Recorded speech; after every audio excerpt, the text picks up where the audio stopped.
I love to fly up in the sky. Through the clouds I reach so high, climbing up to touch the light. Adventure calls me day and night. The wind, it sings a melody, guiding where I long to be. I'll spread my wings and chase the sun. No limits when the dream's begun. The world below fades out of sight as I soar into the light.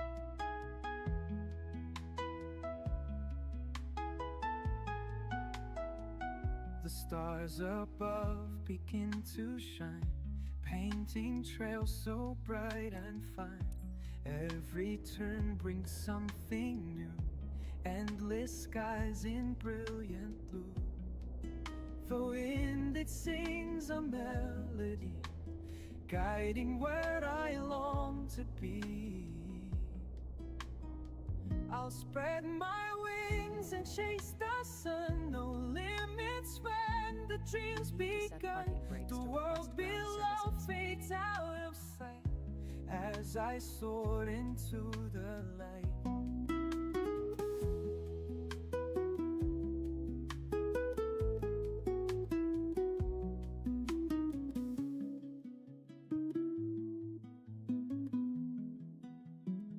I'll spread my wings and chase the sun. No limits when the drum's begun. The world below fades out of sight as I soar into the light.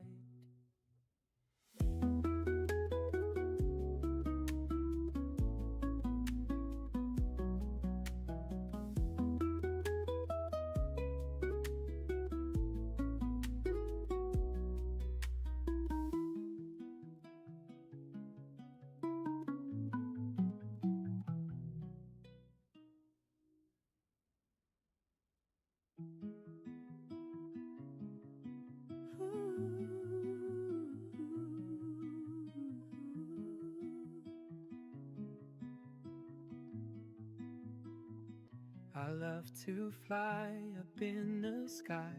Through the clouds I reach so high, climbing up to touch the light. Adventure calls me day and night.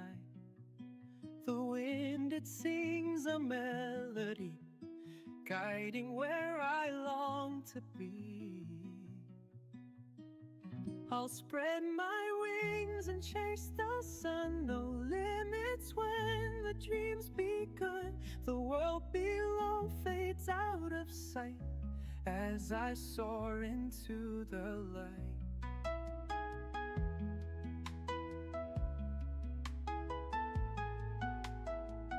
The stars above begin to shine, painting trails so bright and fine. Every turn brings something new, endless skies in brilliant blue. The wind, it sings a melody, guiding where I long to be. I'll spread my wings and chase the sun. No limits when the dream's begun. The world below fades out of sight as I soar into the light. I'll spread my wings and chase the sun. No limits when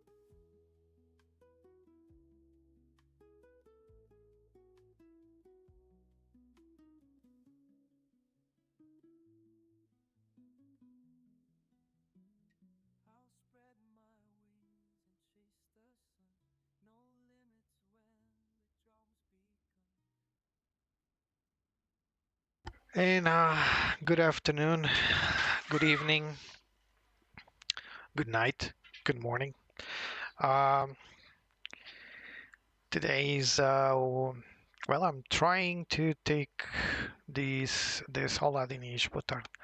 I'm trying to take this Airbus A321 Neo out of Keflavik to the Nuuk Airfield, but unfortunately, beyond ATC servers are down. This just happened. I was flying fine, and all of a sudden the servers just went down out of nowhere. So what I'm going to do is I'm going to fly anyway without ATC, so you'll not be hearing ATC, but I'll be trying to connect here now and then so that we can at least get the flight going. And if beyond ATC servers decide to come back, we'll try again. If not, we can just go to the destination. I'm really tired because if it's not beyond ATC, it's GSX. If it's not GSX, it's FS Labs. If it's not FS Labs, it's something else. And so and it all happens during the time that I'm trying to make my live stream. So that really pisses me off, to be honest. And it's a recurrent thing, I think. So let's just go in. The only issue with not having beyond ATC is we won't have any traffic. Of course, we don't have ATC and we don't have any traffic, so it's just a pain in the rear end. Today we're taking this wonderfully sprightly, I don't know what to call it, livery from Play Airways. This is a low-cost Airways from Iceland, stationed on right here, Keflavik Airport. So they are at home. We will be flying from Play Airways. Actually, I've seen this airline fly to Lisbon, so they go all over the place. So it's not far-fetched to take us to Greenland, to take us to the beautiful, remote, and yet very satisfying airport of Nuuk Airport in Greenland. So Iceland to Greenland. So from the snow, we don't have any snow today, but out of the snow into the ice. And yes, it also is icy in Nuuk. Even during the summer, it's always somehow icy. Greenland is not Antarctica, so there's not always ice, but it's always a bit colder than what we used to. So let's go back to the cockpit. And let's hope that the flight goes well. I'll keep on trying to connect to beyond ATC during the prep, so maybe we can connect. I'm not sure. I'm looking into their forums and not the forum, their Discord, and there's a lot more people complaining. So I think they just had issues. They're having issues. So I'm just confirming this. Stand by. Just refreshing the.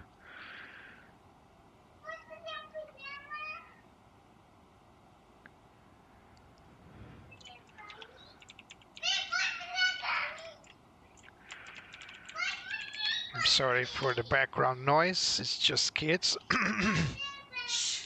So we're flying the FS Labs A321 Neo. And remember, I have one of these planes to give away. I got a key, still have a key. My goal is to achieve 100 subscriptions, and hopefully one of you guys can come into the chat and tell me why it should be you winning the A321 Neo from FS Labs, and I'll gladly give it away. So now I'm just prepping the flight. So first thing first, we're gonna load our flight. We got our Play 22 Tango. This is our flight. It's E9. It's the company code. We're actually going to go with, I think it's, we'll take a look here. The ICAO code is F, so Foxtrot Papa Yankee. Disregard the 0, 22 Tango. This is a Simbrief thing. You can always add that little 0 there, even if it's not part of the flight. So instead of saying play 022 Tango, you always say play 22 Tango, and whatever the 0 is, it's just a Simbrief thing. This is not going to be a very long flight, but we're still going to make a little jump to the closer to our destination. This is a feature from FS Labs. So here we go. So this is Keflavik Airport to Nuuk Airport. So Bravo Golf Golf Hotel is Nuuk. So initialization is concluded. Let's go to the fuel. And once more, we're going to just load it instantly so that we don't have to wait. As for timing, since I've been waiting for so long for the flight for Beyond ATC service to come back online, I already have a delay here, but we'll see. I don't think he's going to accept the time has expired, because it really has expired. I've been waiting for so long, so let's just call it 1840 as our departure. This is going to be a huge delay to the flight plan, but we are not in a rush here. I just want Beyond ATC to come back online, and that's it. So let's send the data. So fuel is instantly loaded. We got 7,100 kilograms. All right, let's prep the flight overhead panel first. So first thing we do is we turn on our fuel pumps. Actually, they are on auto mode when we press that button. ADIR's turning on. And these are all okay. We are good to go. Let's just turn the seatbelt signs on. A friend of mine just we were talking yesterday, and in the future I'm going to start using some company SOPs. Now, if you follow me for some time, you know that I try to avoid them because I don't want to, pretend to be something I'm not. So I'm not a pilot. I'm not going to go pretend to be a pilot and pretend to follow company SOPs when I'm not in a company. But he had a point. If I don't have any SOPs, then I might do things randomly, and that's true. We need to follow a method. So I'm studying the papers, so to speak. I'm reading through SOPs, and in the near future, I hope to have my SOPs correct and enable the SOPs to come in. So most of the procedures that I do right now are already based freely on SOPs, but in the near future I will definitely be more accurate. Let's try one more time to go for Beyond ATC. Yep, connection. So the error is it's not connecting to the Beyond ATC servers. And there's nothing you can do when that happens. So I can't just go to select a server like European server or American server. It appears that they're running different servers, but we can't really select which one we're connecting to, at least not that I know about. And the problem with that is when it breaks down, there's nothing you can do. So currently, no servers. So if you try to load the program, it will load, but it will not connect to the servers. Therefore, it will not be able to inject ATC or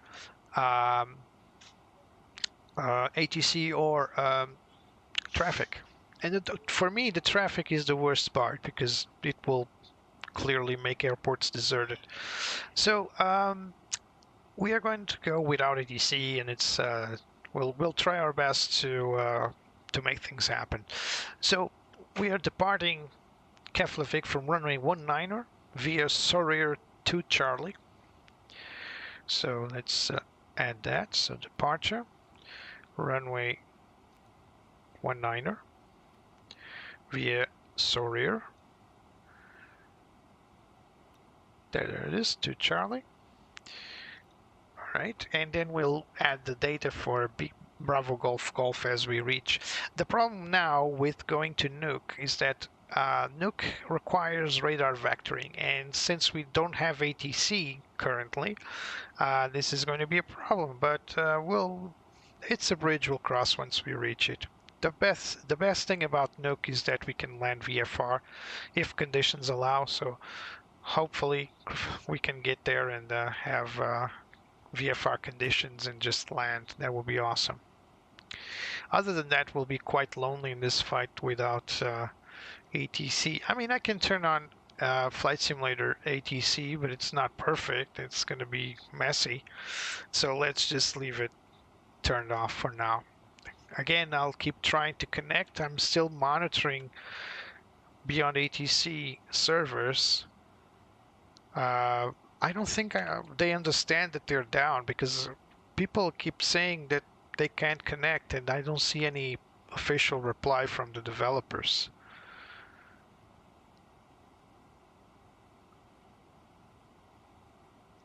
So I'm just looking in there. Yeah.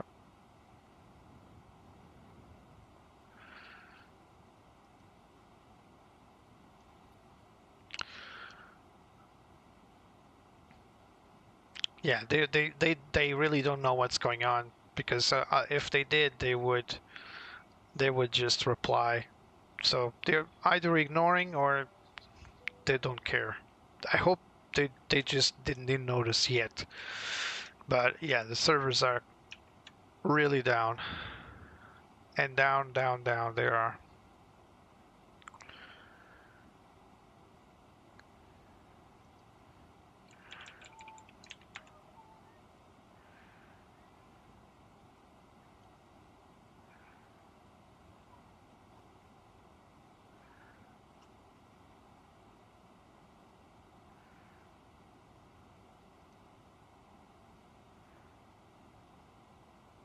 Yeah. I'm sorry to be silent. I'm reading through their Discord, and there's absolutely no response to requests. People asking, are the servers down, service disconnect? Maybe it's a me problem. Hey, maybe it's just me not able to connect. That was an update yesterday. We connected fine. Let me try something here. Give me a moment. Because I need to understand if it's a me problem. Could be.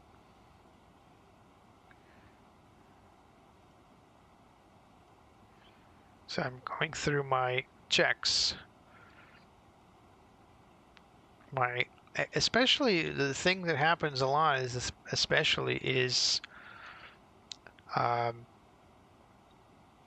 antivirus. So sometimes the antivirus may interfere with the connections. So I'm checking just that.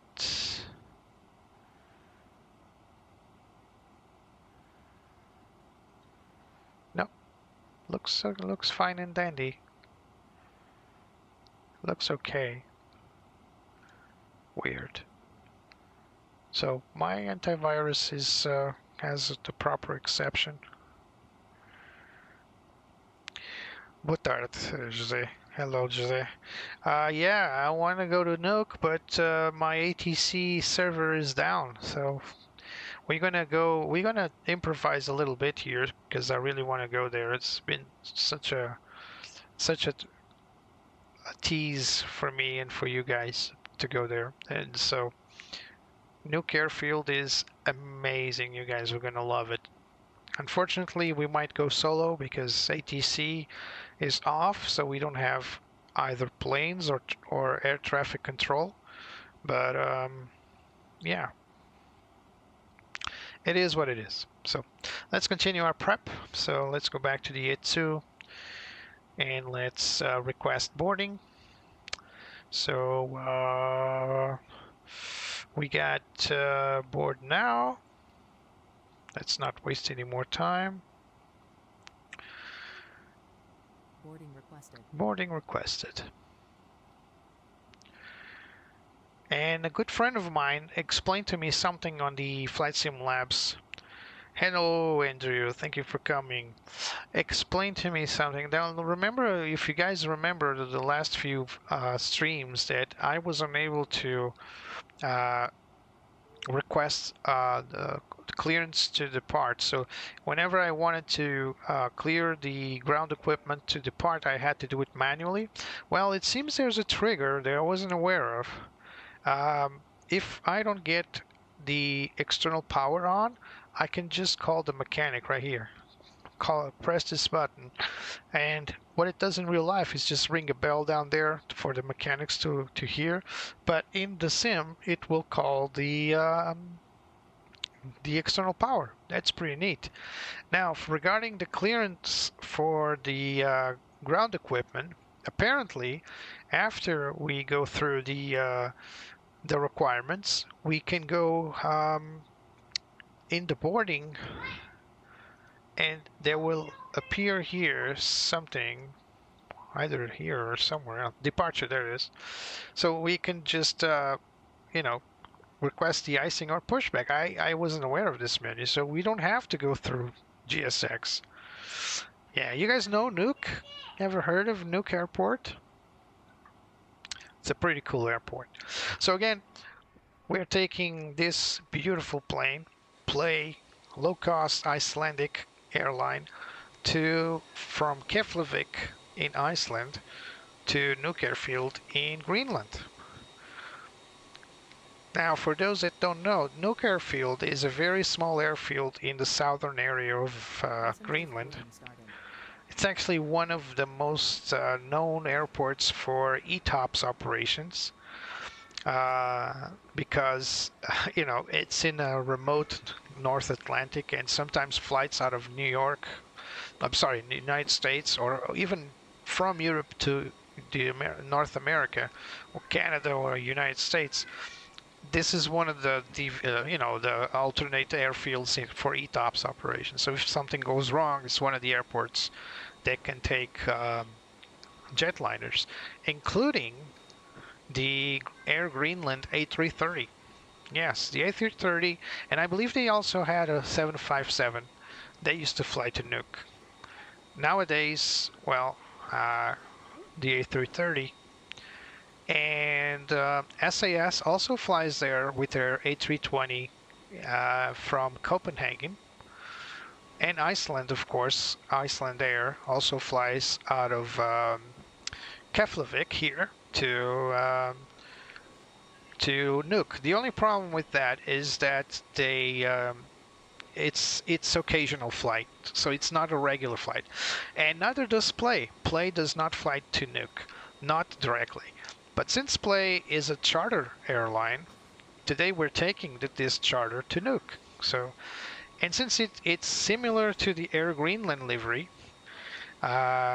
so they also paint their airplanes completely red. Although it's a blood red, this is a more bright red.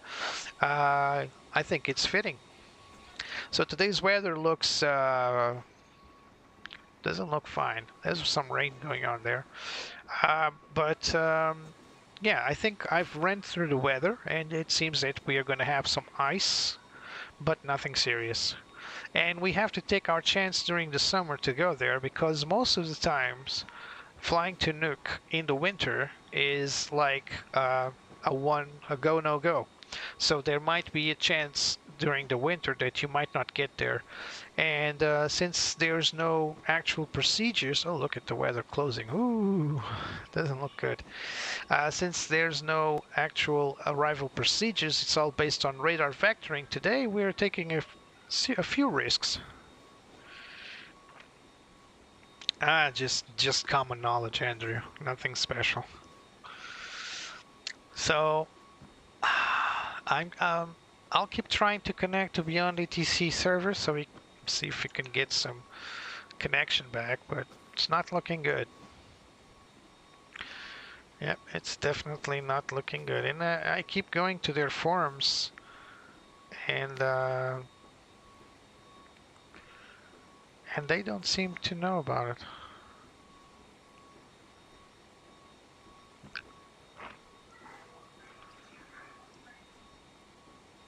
It's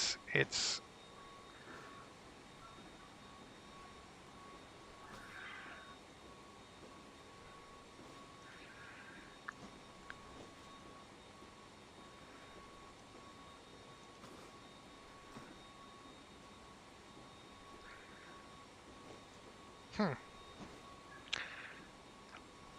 don't know what to say. Still no connection to Beyond ATC, and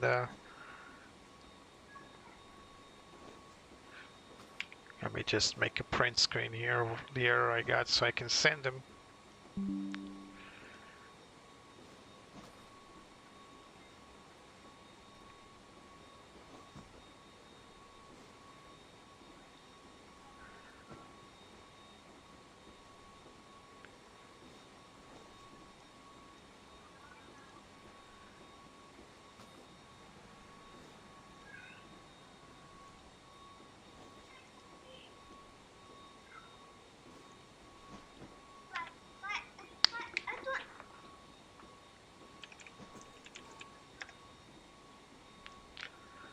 No.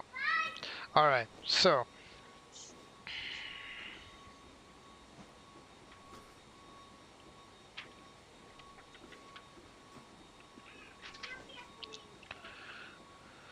weather is closing awfully fast. You guys noticed? It's going to start raining any moment. So we're still loading passengers, no big deal. By this time we would be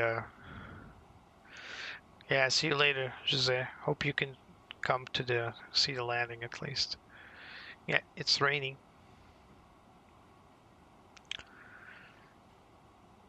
So we got the preliminary load sheet. We're expecting 184 passengers. We got zero fuel weight at 67.8. And our fuel is what has been fragged, what has been briefed. Yeah. All right, let's take a look here to our tech log just in case we missed something. We got a level 1. Oh, what's this? A dent on the outer skin of engine 1 left fan cowling. Oh, this is not good. So we got a dent in the cowling. I'm pretty sure it's not visible, but let's have a look.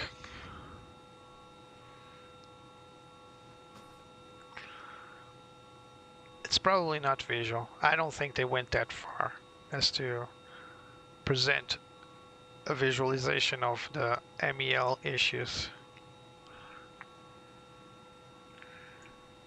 I don't see any dents. They say it's in the fan nacelle.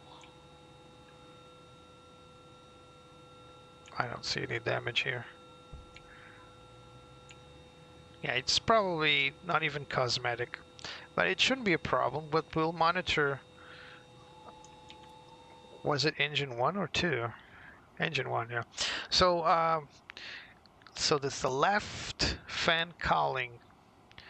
We'll just confirm the repair defect for now, but we'll keep an eye on the left engine for vibrations or anything of the sort, abnormal vibrations, and if need be, we'll handle it as we go. So as for the barrel reference, it's a good question. We don't have proper barrel reference for now, but we can call in our METAR and that will give us our barrel reference. So let's just do that. So we are going for the METAR for Keflavik.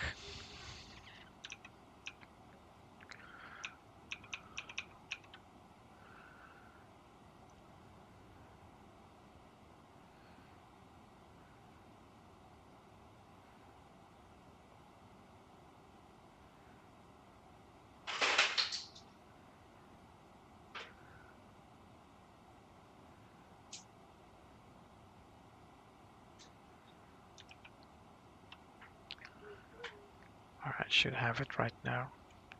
If you see me stalling a little bit, it's just because I'm trying to get Beyond ATC back online.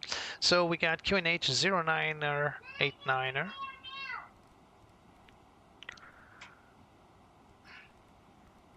You know, it took me a long time to find this play livery. Then it took me yet more time to try to get Beyond ATC to work. I was just about to quit, not making this that live stream today, but so we got 240, 14 knots, quite windy. There's some drizzle rain, nothing serious. So we got 9 degrees outside. So there could be some icing formation during our flight, but no big deal. Seems we got our passengers in already. So let's start our APU. Let's wait for the flap to open.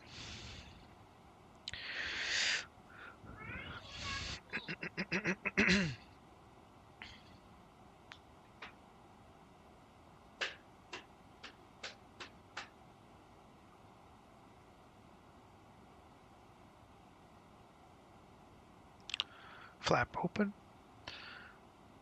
And let's start. Let's give it one more go. Beyond ATC.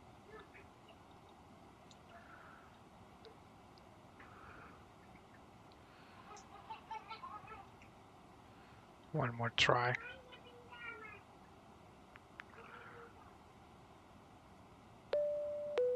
This is Beyond ATC loading the sound.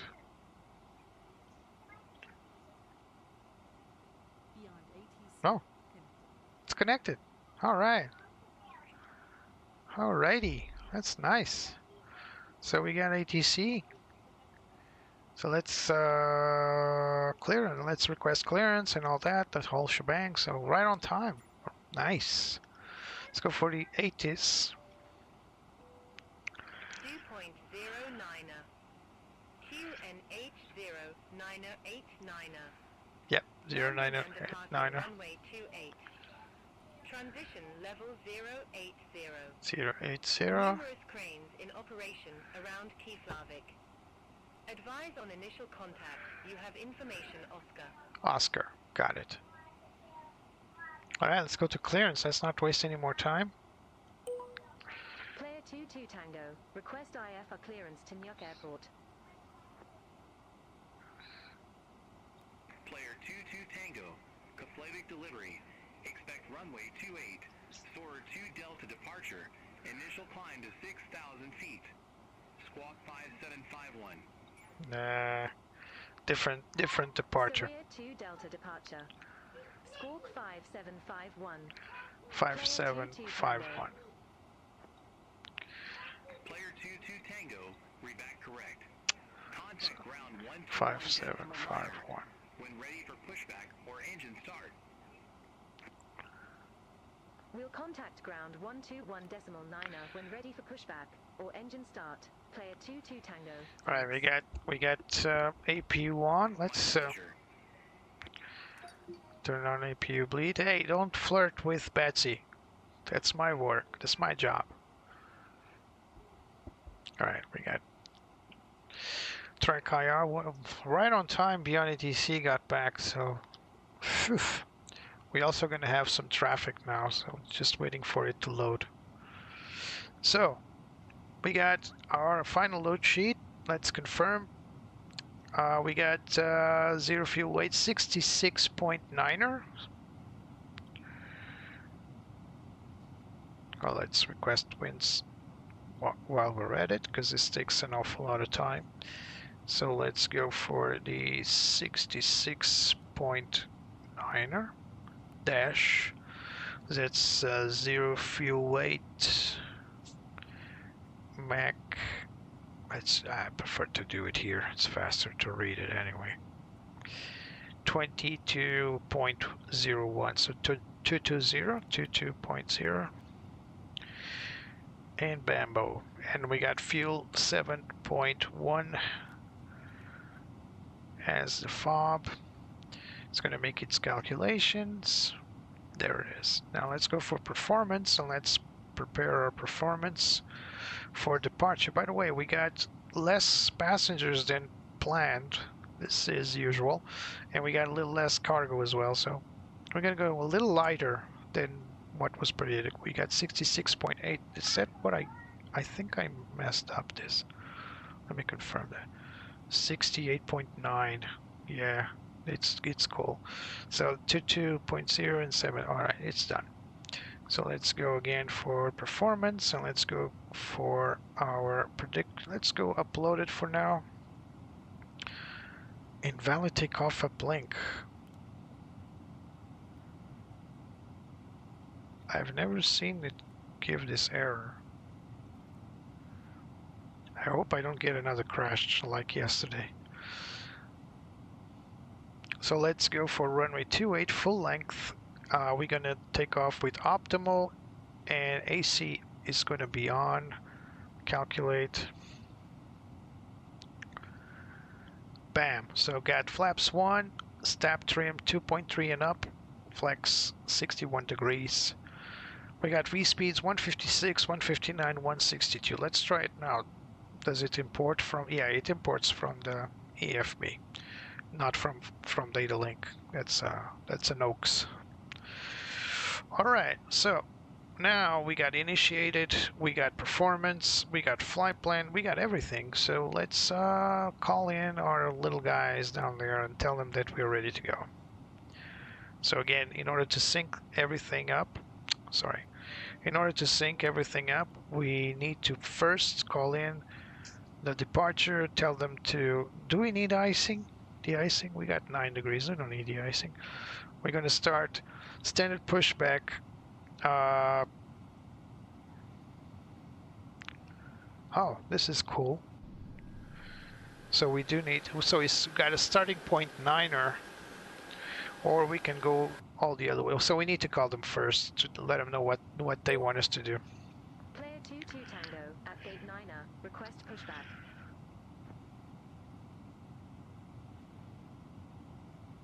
Player 22 Tango, Keflavik ground, pushback approved. Face south. Here we go. Is this going to be Pushback automatic? and engine start approved. Face south. Player 22 Tango. So face south. Where's? Hello, Captain. We are ready for pushback. Oh, nice. It's automatic. Nice. All right. Even better. So we're just going to wait for them to clear stuff down there, and we'll turn off our external power. We no longer need it. Let's wait for them to clear the ground equipment. Start. So the bridge is out. Departure checks completed. Bypass pin inserted. Cockpit preparation. Gear pins and covers have been removed. Fuel quantity. We got 7,080 on board. We got seat belts are on. 8 years are on nav. Battle reference 09er, 89er, and cross-checked. Cockpit preparation complete. Let's go for the before start checklist. Parking brake is set. Takeoff speeds and thrust have been set. Windows closed. Green, red band, red band. And the beacon is on Neo. Before start checklist complete.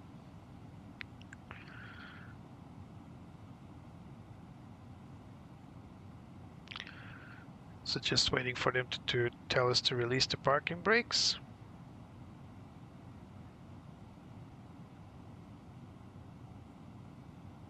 Or not.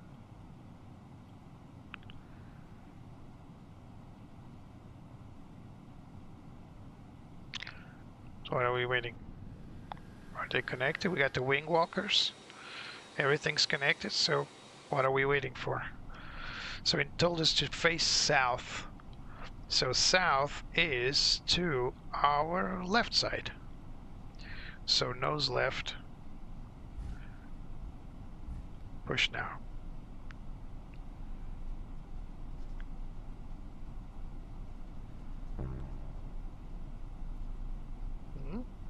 Hello. I'm ready, boyos. I don't think this works as they want it to work. Oh my god, come on. Nose right, tail left, right? Cancel push. I can hear the plane moving, but you know what? It's not working correctly. Let's just go to the connections, and I bet they're waiting for me to select an option in services.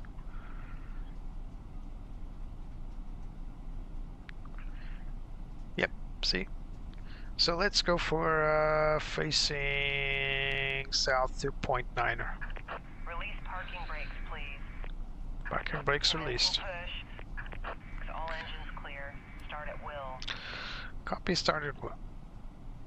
You see, this is all little quirks and little things that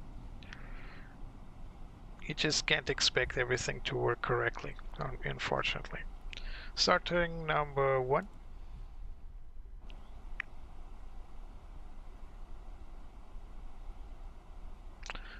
The weather really close, really fast, isn't it?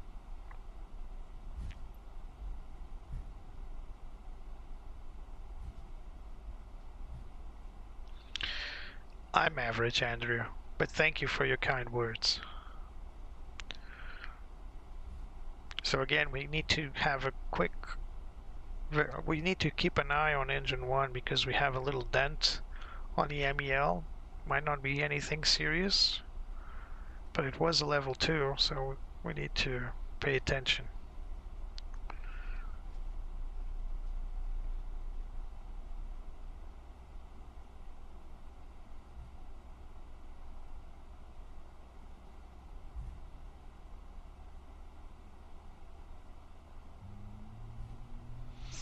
So these are LEAP engines. They tend to perform a little motoring before starting.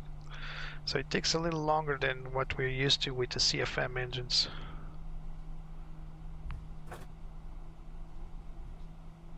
Engine 1 available. Start number 2. And yes, I usually perform a single engine taxi in, but not taxi out. Let's just accept that for now. I just want to focus so much on flying the plane, and remember, I'm flying alone here, so sometimes I can forget things, sometimes I miss things, sometimes I do things wrong. That's just one of them. Where are they taking us? It's enough, baby. We're good. This is point 10. So going to bring us to point 9 apparently.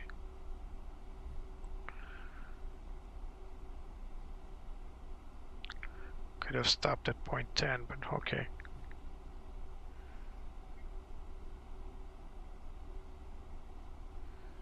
Here comes number 2.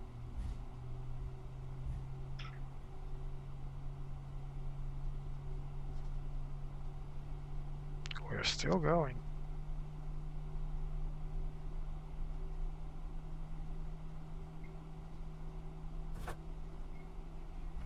Number 2 available.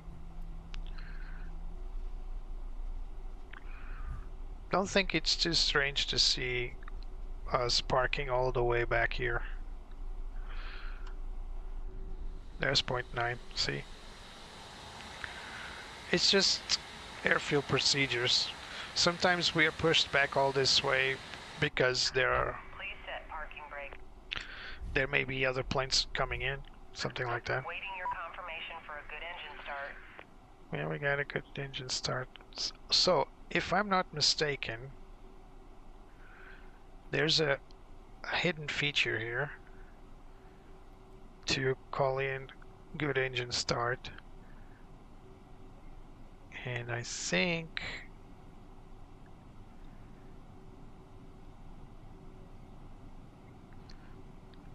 let me confirm this because it's a cool feature, and if you guys don't know, I'm about to teach you something for anybody flying the FS Labs in the future. So we need to confirm good engine start for GSX, and apparently there's a hidden feature that is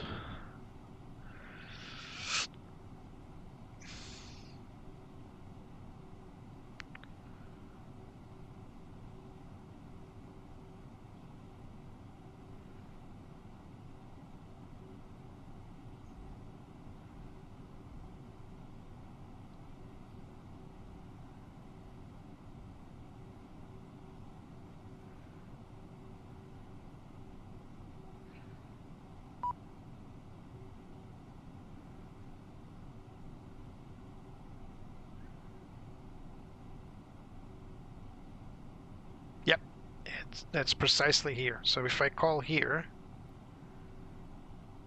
Cockpit to ground. yep, We have that's a landing nice feature. You can disconnect. Unlocking gear. It's a nice feature. So instead of going all the way to the menu, services, blah blah blah, we can just press cancel push, and it's a hidden feature to call the ground and say that we got a good engine start. Alright, so we're going to request taxi to runway now. Player 2-2 Tango, ready to taxi to the active. So we're going to go through Sorir, so that there it is. Player 2-2 Tango, runway 28 taxi via November 12, November 4, November 3.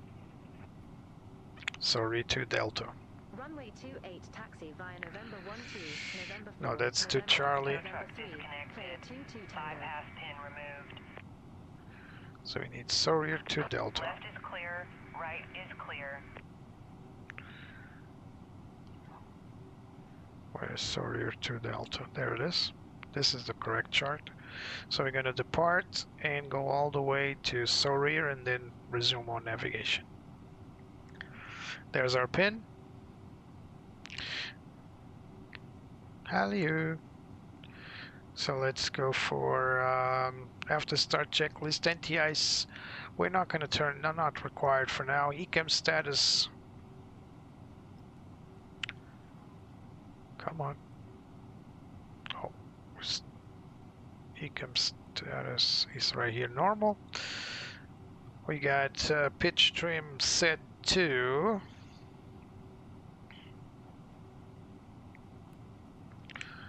2.3 and up. So let's go for flaps 1. Let's go 2.3 and up. 1, 2. What's that digit?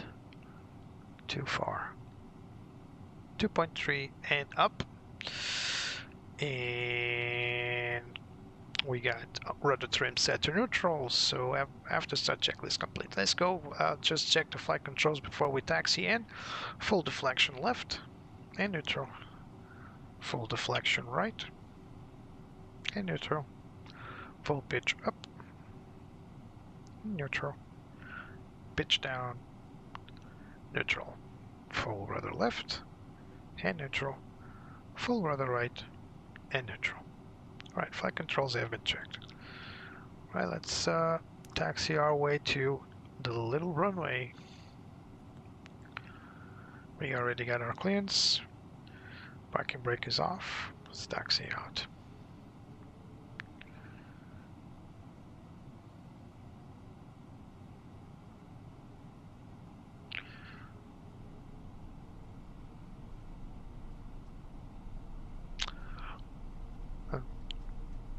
If you guys have trouble following the yellow taxi line, a friend of mine was a captain on the 767, old school guy. He used to tell me, just imagine that the yellow line needs to run through your legs. It's not an innuendo of anything. Just imagine that the yellow line needs to run through your legs like you're riding the line. It's an easy way to remember how to fly, how to navigate these lines. So we're going to go for a right turn. Oh, no, left turn, sorry. Not wrong way. Oh, that almost messed up. No, left. We the opposite runway, because remember, they changed the runway for us.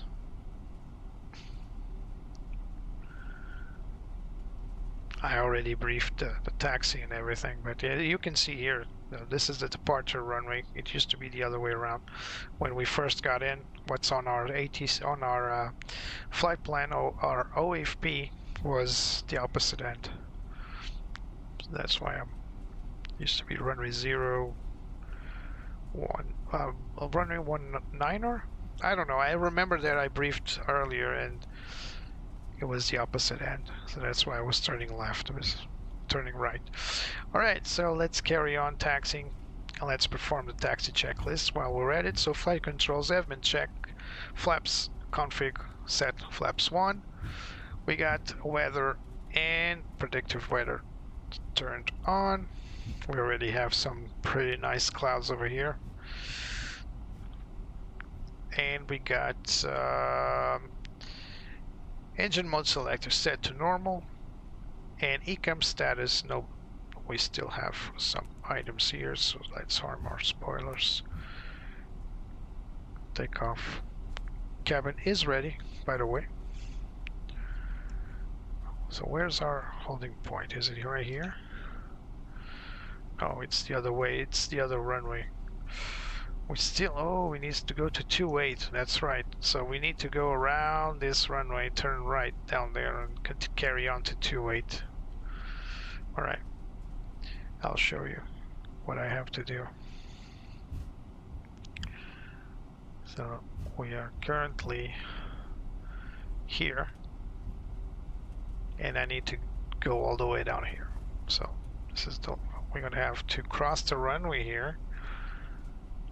Beyond ATC needs to make us hold on the thresholds. It often does not do that. It only tells us to hold entering midway taxiways, but not thresholds. Alright, there's some weather going on. So remember when we started there was sun? We actually had a sunny Keflavik, but all of a sudden it started closing in. And now look at this.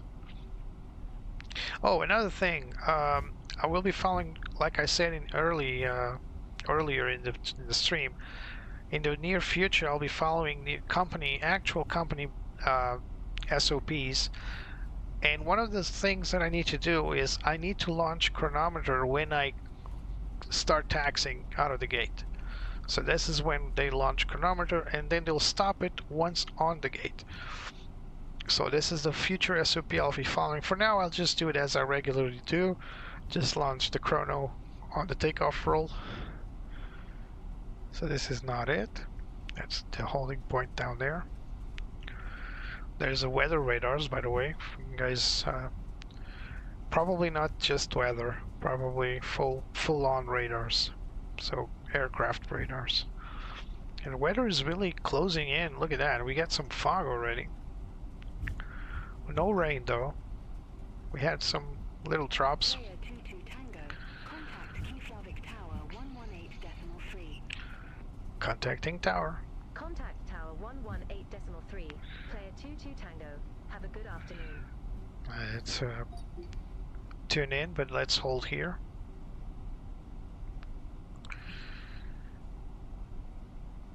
We got a Cat 2 holding point. Apparently it's the only one we got. Some airports have Cat 1 or VFR, and then Cat 2 or Cat 3. Alright, so let's prep everything up. We're gonna call in our guys back there, tell them that we are going to be ready for departure anytime. We are going to go through our data, so 156, 159, 162, confirm, flaps 1 up, 23, confirm, flex 61, checked. Alright, I think we're good to go. Let's bring back our chart here for departure, just so we have our correct chart. Although we're going to have the data right here on the ND. Oof, it's closing in pretty fast. Alright, let's call it in. Request departure. Player 22 Tango. Ready to go. Runway 28.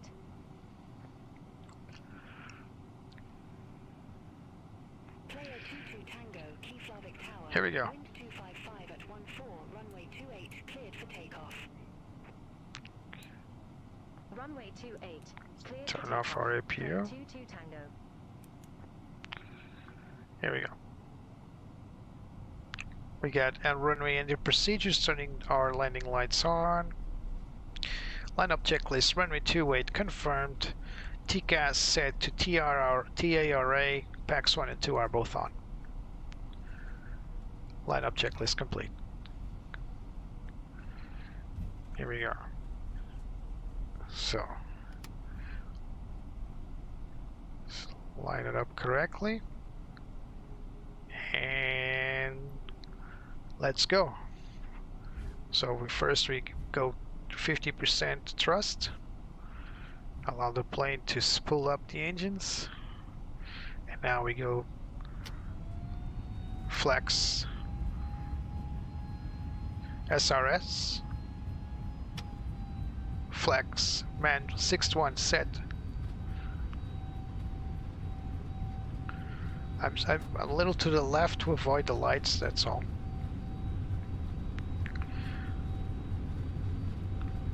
Coming up on V1. Oh, forgot the clock.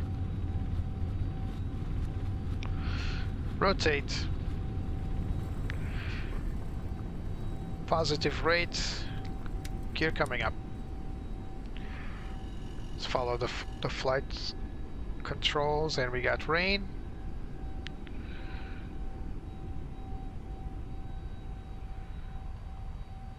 Actually, mild wind, nothing serious.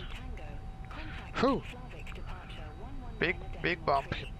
Still bumping. Oh, look at that. Contact Keflavik departure 119.3, player 22 Tango. Come on. Keflavik departure, player 22 Tango, 2,000 feet. Thrust climb. Climb mode on, nav on. Speed check flaps up. Climb to flight level 180, player 22 Tango. Let's turn in.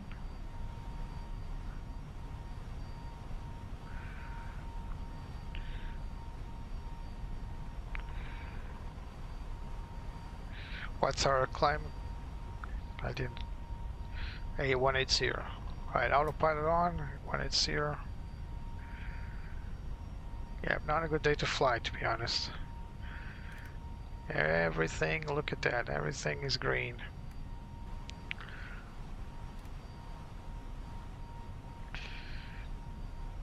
Alright, let's clear the aircraft. After takeoff, memory items, so flaps are up, runway turn off. We got our speed brakes disarmed.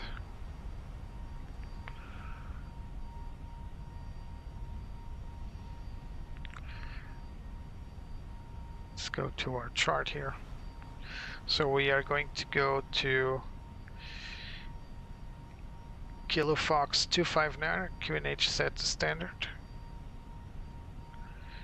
So KF 259 or Kilo Fox 259 right there, and then rear, and we are out of the SID. You can see some cloud openings up ahead, but we are in the soup currently.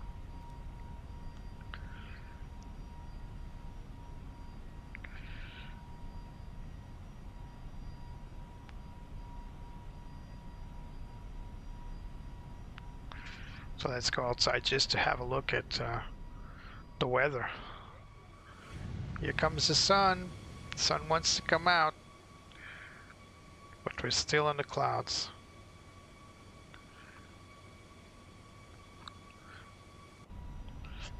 Passing 10,000 feet. Photon brakes on in.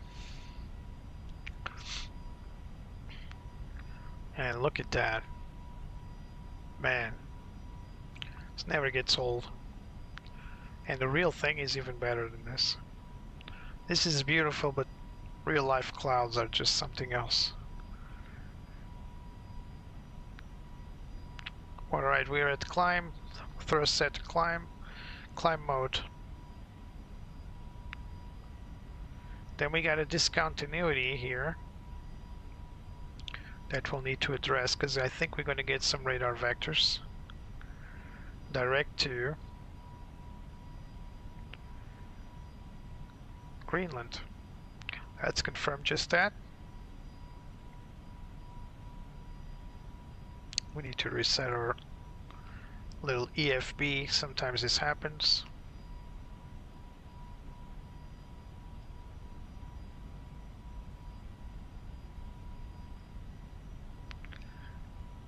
Where are we?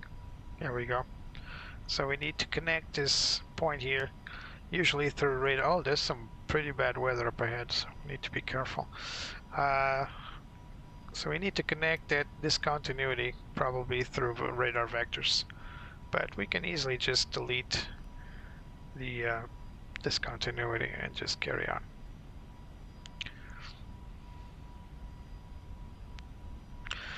The discontinuity was added because we changed the departure. So if you program a departure, let's say runway 19, let's give an actual example. Let's say you're departing Lisbon from runway 02. From your flight plan, you program runway 02, and then you program your departure. If for some reason then ATC gives you a different runway, 125.5. Contact Reykjavik Control 125.5. Player 22 Tango. There it goes. Reykjavik Control, Player 22 Tango. Through flight level 156 for flight level 180. It's going to get a new altitude clearance. Player 22 Tango, Reykjavik Control, radar contact. Climb to flight level 360. Yep, that's our cruise altitude, 360. Climb to flight level 360. Player 22 We're going all the way managed flight because we are under control. So like I was saying, let's say you program runway 02 according to your flight plan, runway 02 with a north departure or a south departure, whatever. Whatever you program then, if the runway changes or the departure changes and you insert it on your CDU, you're going to have a discontinuity by default because, you know, there could be a disconnection between the new departure and the actual route you were planning to your destination. So it gives you a discontinuity, so you have time to edit. Now you see the clouds are deflating a little bit. This is just how the weather updates in FS. Doesn't look pretty. Olá, Diogo Matos, sorry. How are you? Obrigado. Obrigado pelo desejo de bom voo. So Diogo is wishing me a good flight. I'm going to turn off my track IR because I no longer need to move my head like this anymore. So this is the FlightSim Labs A321 Neo. For those that aren't familiar with this is one of the best Airbus simulation for flight simulator, but as well as Prepare 3D. I mean, they've been going for some time developing the Airbus A320 family. This is their latest A321 Neo. They already had the A321 CEO for MFS, but for Prepare 3D, they had a lot more variants like the 320, the 320 Sharklets, 321 I believe as well, and 321 Sharklets. So different variants, and all with this deep level of simulation. Lots of features. When we were beginning the live stream, I showed you some little shortcuts to integrate with GSX, which are brilliant. I didn't know about them, so I needed to be told. So it's unfortunate that I didn't read the manual, so it's on me. But according to the developers, this was in the manual. So we're coming out of Keflavik in Iceland. Keflavik is the main international airport that serves Reykjavik, the capital of Iceland. And we're heading to Greenland, to the beautiful airport of Nuuk. Nuuk is a very challenging airport because it's a small airfield in the middle of the North Atlantic, and it's surrounded by icy mountains. But it's actually a very pretty sight, and it's a very cozy destination, as well as the runway is actually pretty big. It can take Airbus A330s. In fact, Air Greenland flies the 330 regularly there. As for companies serving Nuuk Airport, we have Air Greenland, of course. We got Iceland Air that performs some non-regular flights out of Keflavik, where we just departed. but we also have SAS coming out of Copenhagen, and I believe some other company that I believe Norwegian also flies out of Oslo. Not sure, but at least the first two I'm sure. Now, as for Player, the one we're flying today, this is a charter airline. They fly Airbus A320 and A321 Neos. And Play Airways, they do not fly regularly to Nuuk. But since this is a charter flight, airline, sorry, I decided to take it to Nuuk. And it's also an homage to Air Greenland that also has a full red livery. Although they don't have Airbus A320 family planes, they do have the 330. And they have the beautiful Airbus A330 fully red painted. And so, as an homage, I'm taking this bright red Play airplane there. If you guys stay with me to the end, I think you're going to fall in love with Nuuk Airport. It's a very cool airport to go, to be honest. In fact, there are two add-ons for Nuuk Airport. I don't remember which one I got, but there are two companies developing the Nuuk Airport for Microsoft Flight Simulator 2020 and 2024. I got the one that had better reviews, but it was marginal. It's just better reviews because of textures, better textures, that's it. But both companies offer a great Nuuk Airport, and I think one is cheaper than the other. So if your thing is the price, go for the cheaper. The thing is quality, just read around which one's the best. And I can assure you, either will be a great experience. Now, there's one downside to flying to Nuuk. That is, we need radar vectorings. They don't have like proper approach charts. We need to follow the radar vectoring. And that can be a bummer, but at the same time, it's a different challenge. You just need to pull that, manage heading and altitude and speed and just fly semi-manually. If you feel that adventurous, you can easily go to manual mode, but yeah. And then the approach is most of the time ZFR. I checked the weather and it looked okay-ish. There didn't seem any problems. We might get some icing though. And I'm on purpose not going to turn on the anti-ice system for now, unless I get some issues. I mean, the pitot heat is always on, but we're not going to turn on the anti-ice system because I want to see if first of all, if it's correct, it does simulate icing, and number two, to see the visual effects of icing being formed. So apparently, I've never seen this, so this will be a first time for me, as it is might be for you guys. For the first time, we're gonna see some ice forming on the windows and on the wings. We're gonna have a good look at that and see if we can see anything. So we can't see it from now from this perspective, but if I go outside, oops, my bad. Let me press the wrong button here. Here we go. Right, throttle climb. It's my bad. I keep pressing the F keys, but I need to press this key. Alright. So apparently if you enter ice, your wings will start forming ice.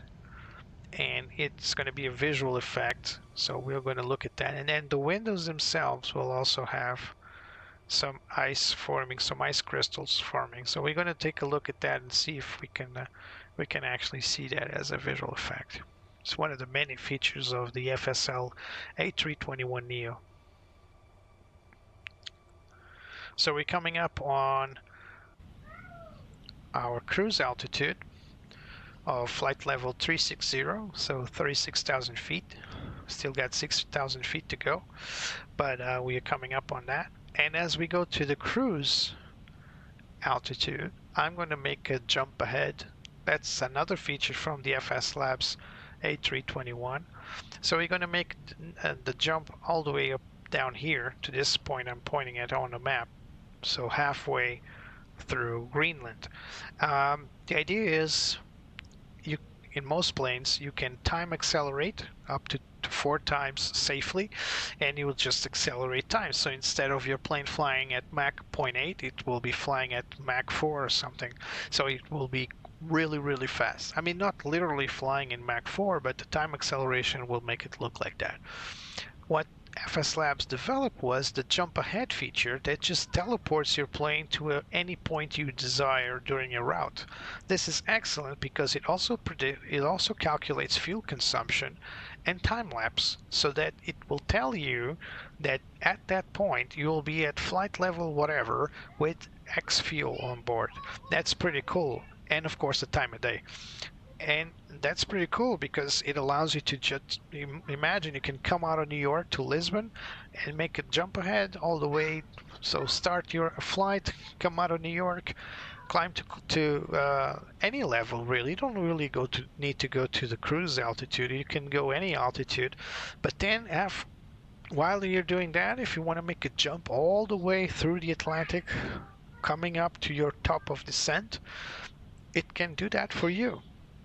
I do not advise to do that long if you're using AI like I am with Beyond ATC, because there's a small risk Beyond ATC will become confused because you're in one point and suddenly you're in the other point, and if Beyond ATC needs to send you over to other ATC stations, and there might be a case of confusion, and you might get lost or you might lose ATC altogether.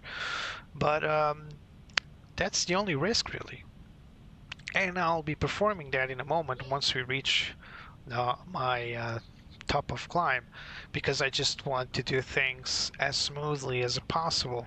But you will see me performing that, and you will see how handy that can be, and how well it works when it works.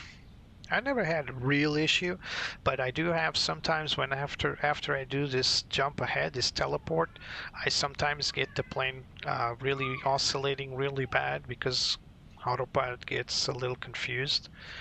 And so for flights like these, when we have a flight time of what? Less than an hour and a half. Well, not less than an hour, less than 2 hours, probably an hour and a half, an hour and 45 minutes. You might not want to do that because it's not relevant, but since I'm live streaming and since this live stream already began with the delay because of Beyond ATC issues I was having, I might just do that in a moment, and we'll jump all the way halfway to Greenland, so that we can get that faster, and anybody that jumps in just to watch the landing phase will be pleased.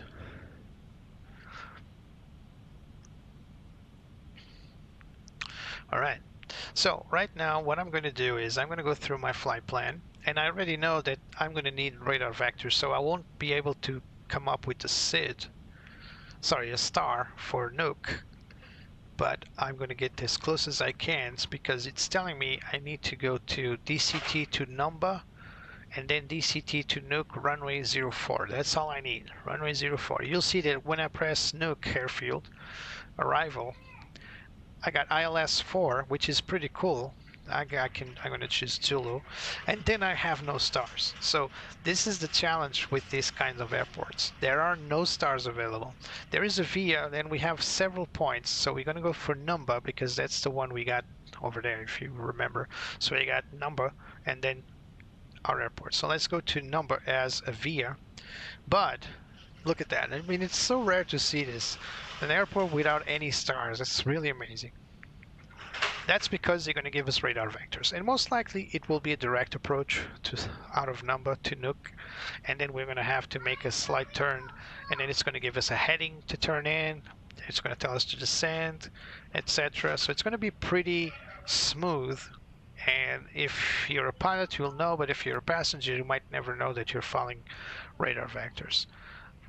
That's how smooth it's going to be. So there's really no difference for the passengers when we're following radar vectors, unless we have to make too many turns, but that's not going to be the case. So right now we are at cruise speed, flight level 360, so 36,000 feet, and we are pretty far away still from our destination.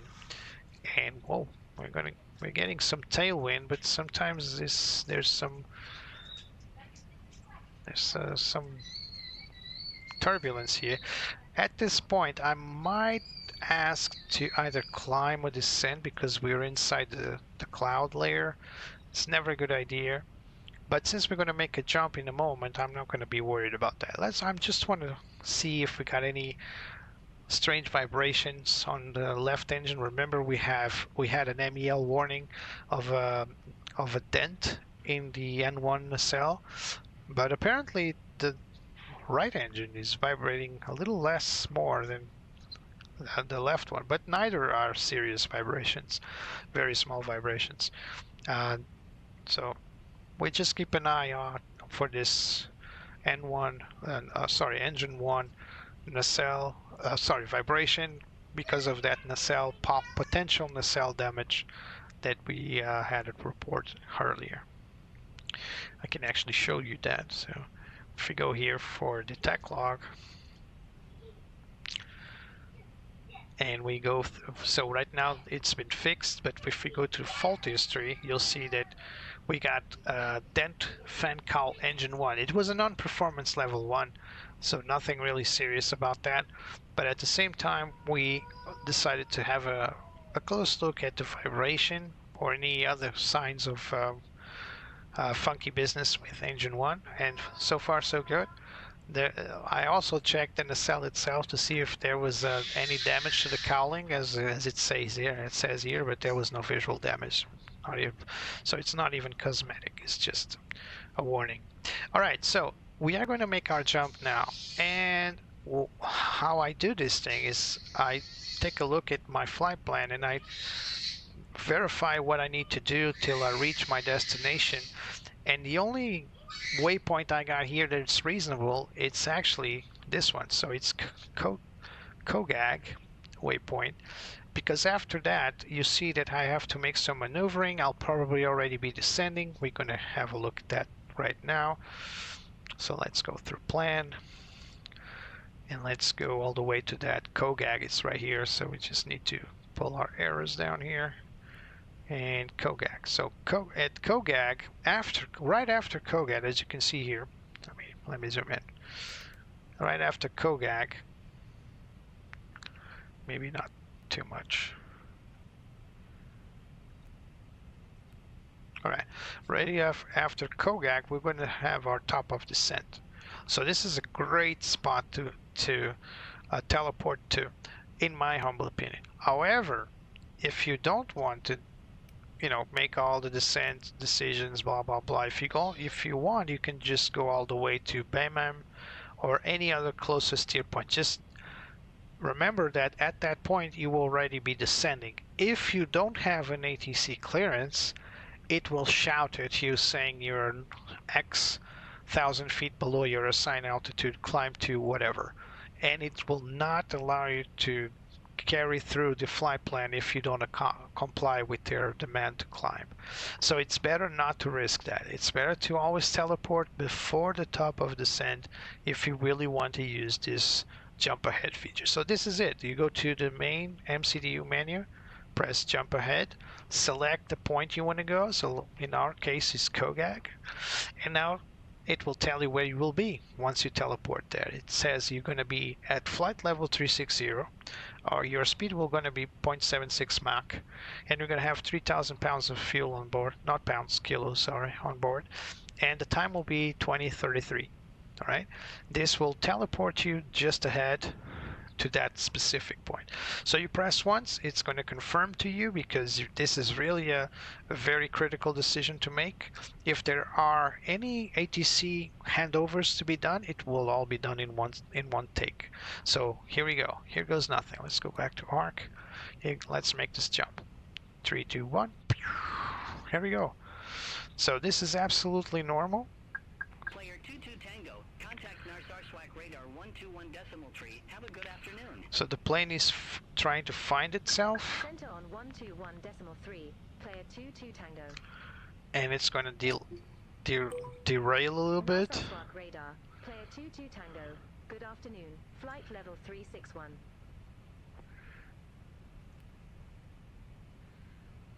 Player Narsarsuaq radar identified. All right, we have been identified. So we now would require some radar vectors for descent. So we're just going to wait for now. Let's just go back to the correct altitude here. We're probably going to need to descend to a lower level, but until ATC tells us to do so, we already passed the top of descent. So this is the problem right now, is that we don't have, we need to wait for the vectors. So before they give us that, let's just switch to our, let's insert our weather data for the destination. It's going to do that real quick. So let's request weather for Nuuk and go for the performance. Next phase, and now let's read our weather data for Nuuk. So we got 040 at 8, 040 at 8. We got temperature outside 5 degrees outside, QNH 1010. 5 degrees, 1010 QNH. As for decision height, we need to go to the chart real quick. I think we should already be descending, but we'll trust ATC knows what it's doing. So let's go for the approach to Nuuk. So it's going to be runway.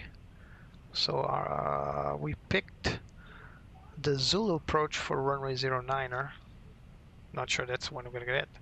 Decision height will be MDA, so the DA will be 850. So let's go for 850 on the barrel reference. Alright, so we're now ready. Let's call ready for descent. Player 22 Tango, approaching our top of descent. Ready for lower. Player 22 Tango, Nuuk Airport landing runway 04. Yep, that's what we... Nuuk Airport, landing runway 04. Player 22 Tango. Yeah, Player 22 Tango, descend to flight level 180. 180. Descend to flight level 180. Player Manage 22 Tango. Manage descent. Remember, we didn't even turn off the seatbelt the passenger seatbelt signs. So we are way up the performance for the managed descent. We might need to extend our speed brakes to help the descent. We're going to have a very rough weather, but I don't think we're going to have rain or snow. Well, we'll see. So this is runway 08. It's not runway 08. This is zoom 09, sorry. So it's going to be... Oh, this is the wrong airfield. It's Nuuk. Runway 04. We're going to go for the ILS Zulu for 04. Here we go. All right, it's more like it. So the decision height will be... Oh, stand by. Come on. Refer to 11-1A chart. So our decision height will be, bear with me, so it's a 3.2 degree descent on the Zulu. So it's a little steeper descent, and where's our decision height? So we got our MDA. So 11A. This is where we are. Oh, 11-1A. Oh, 11-1A. Where is the 11-1A chart? Right here. Alrighty. So we got... so it all depends on the RVR.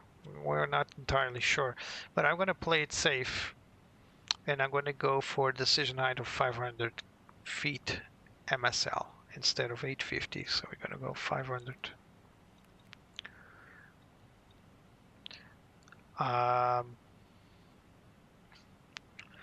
Because I'm not sure about the RVR here. Should be something. So should be something like 2,800 meters. Sorry, 800 meters, between 800 meters and 900 meters. I think this is applicable. So it's just playing safe. We'll just make our decision height as low as we can because we don't know the airport. And again, I'm not a pilot, guys, so bear with me. One day I'll be able to understand all this. But what I usually do, I just go in and what it's charted as the minimum altitude for decision, that's the one I take. It might not be the way to select these things. And most likely this will belong to the company's SOPs anyway. But it's better safe than sound, you know. It's better to be safe and sound than just be wrong and just guess it. I don't like to guess the things that much. So we got a warning here about fuel tanks being below 3,000 kilograms on the wings. This is a standard warning. As you can see, it's green, so there's nothing to be worried about. It's just a standard warning. So right now we're following our descent path, following this very long approach to Nuuk. We're not far now. Unfortunately, it's cloudy today, but you can see here some openings, and you can see it's all white anyway, so that's because we're flying over Greenland. And Greenland, even in the summer, Greenland is not really green. There's actually a myth about the origin of the name Greenland, because apparently a few years ago, when the continents and the regions were created or named, that is, Greenland was actually green. There was actually some green fields and trees and all that. Apparently, that's what the myth says. But then over time, it became icy.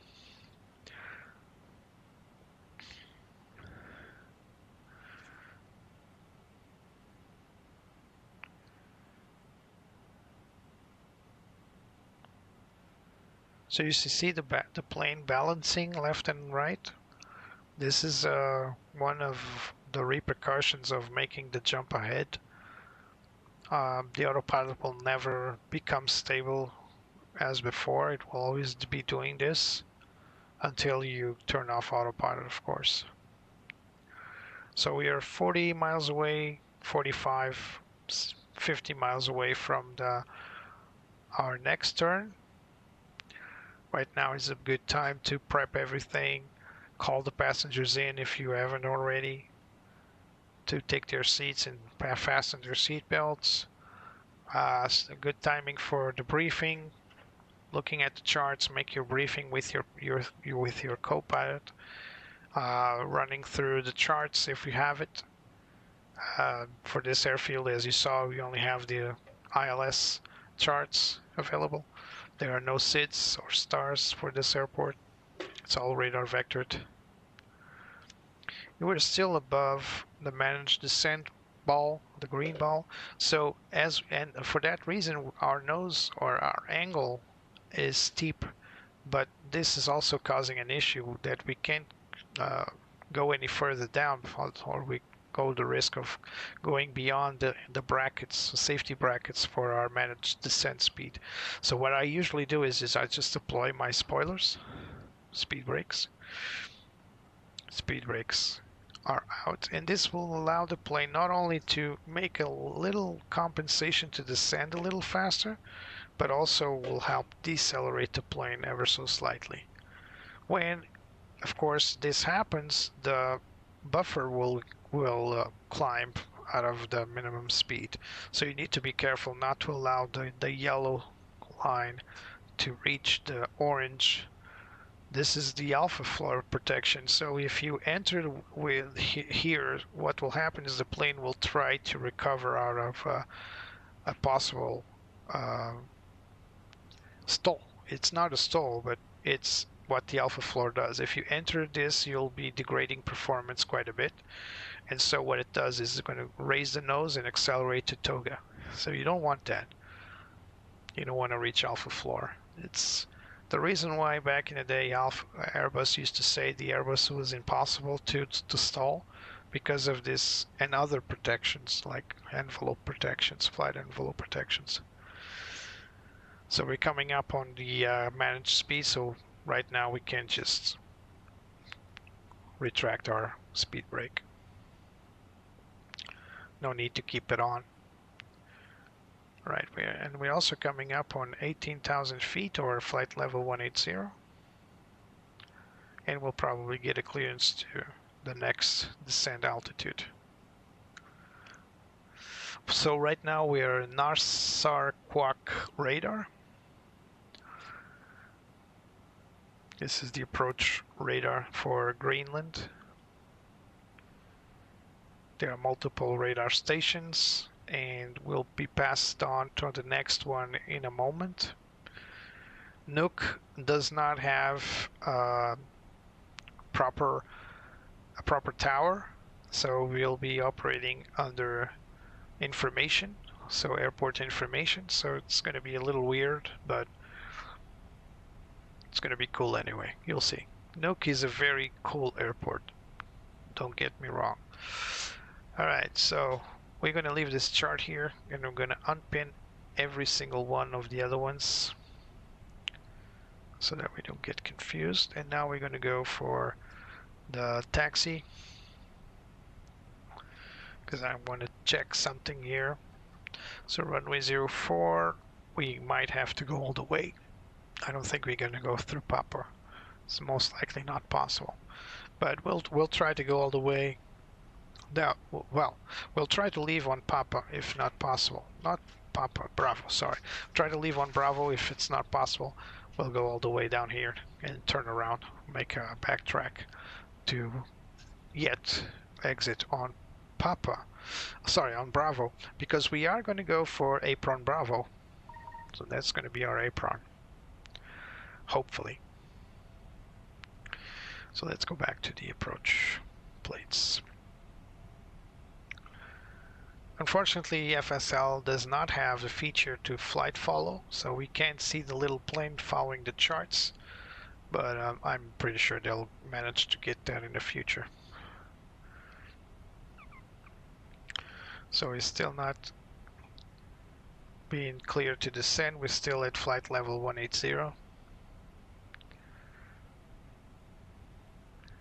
We got a few constraints here. We still have some time. We got 5,000 feet and 2,500 feet here. No speed constrictions, so we're gonna go. We can go all the way 250 knots all the way down, but of course we need to pay attention to our fuel consumption, etc. Noise abatement. Not sure if this particular airfield has any policies for noise abatement, but noise abatement is a way to reduce engine noise while climbing over cities or protected areas.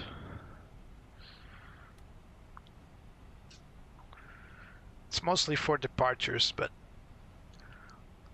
routes are created to avoid large city areas, large concentrations of population, or protected zones like animal protection or anything of the sort.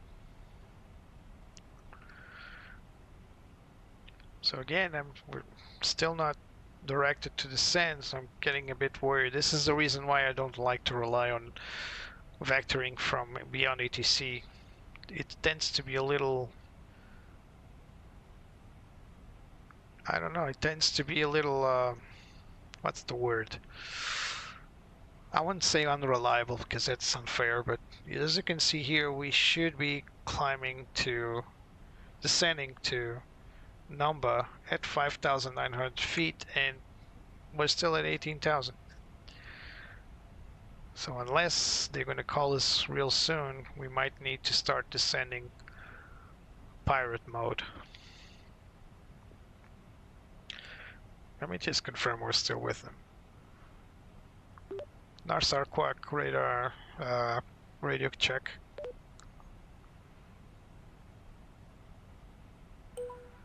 Aircraft calling for radio check. Yeah, they're still there.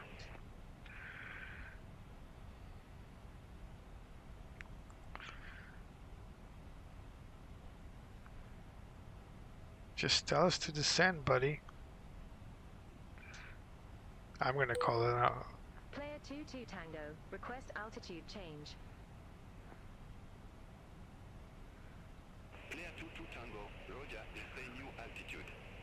We're gonna need to descend to 2,500, so let's just say request 5,000 feet. Let's see what this says.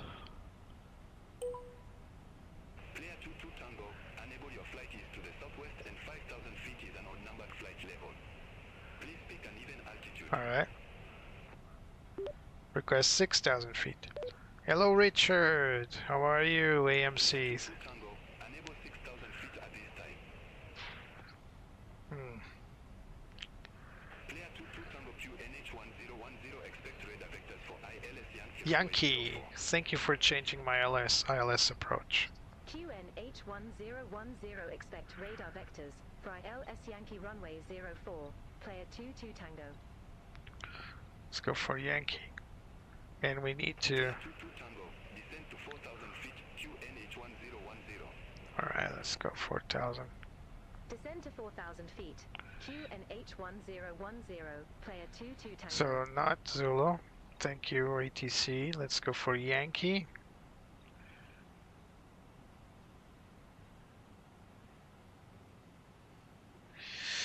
So minimums for Yankee are 520, and I believe Yankee will be a different angle for the approach. No, 3.2. It's only a little farther for the approach compared to Zulu. All right, not that bad. So let's change the decision height for 520. Not 420, 520. So let's go 520 on the barrel reference. I'm going to make a full config, full landing checklist, and just going to pick the Nuuk Airfield for calculations here.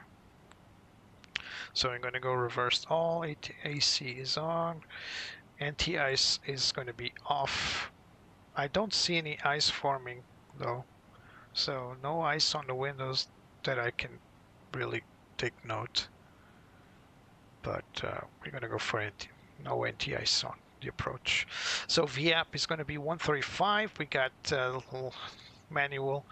Well, let's go for low. So we got an so 2,231 meters for stoppage. So let's go for auto brake to low. I'm going to arm our speed brakes for now, just to make sure. As we turn in, we're going to make our approach checklist. So for now, VAP is 135. Let's keep that in mind. And our landing distance, 2,230 feet. Or 2,000 meters, sorry. And that is well within the runway length. Isn't it? Yep, well within. So we might even make it to Bravo. Not Alpha for sure, but maybe we can make it to Bravo. We'll see.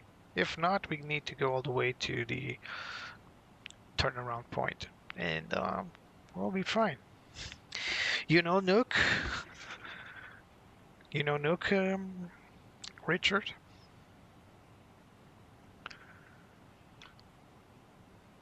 It's an amazing airport. I'm gonna try to make more flights into Nuuk in the future. So again, I'm going to deploy my speed brakes to help the plane descend a little faster because we're way up. and I don't want to take chances by overshooting my descent rates.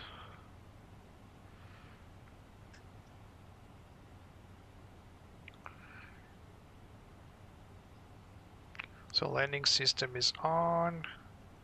Let's turn up. Turn right, heading 140 vectors for the approach. Right 140. Turn right, heading 140, player 22 Tango.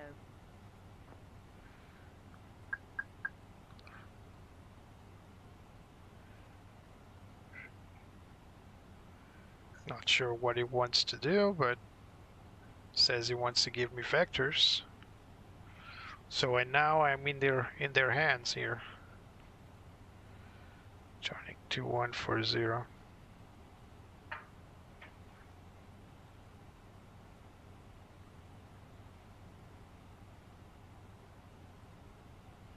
Let's try to make our descent a little faster.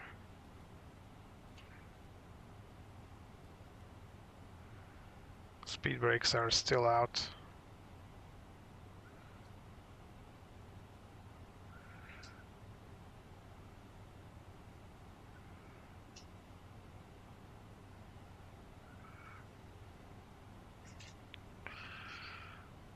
So it's telling me to make a wide right turn, probably to give me time to descend. Not sure what it wants me to do.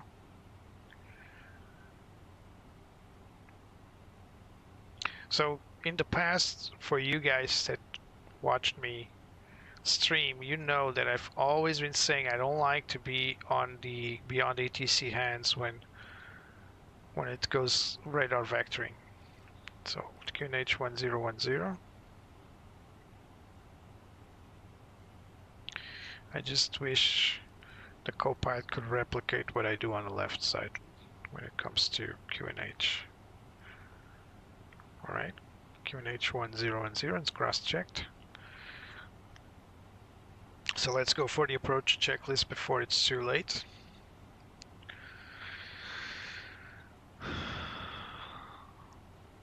Approach checklist, barrel reference 1010 and cross-check. Seat belts are on. Minimum is set to 520. Auto brake set to low. And we got engine mode selected. For now we set it normal. Clear 22 Tango, turn right, heading 230. 230. Turn right, heading 230, player 22 Tango.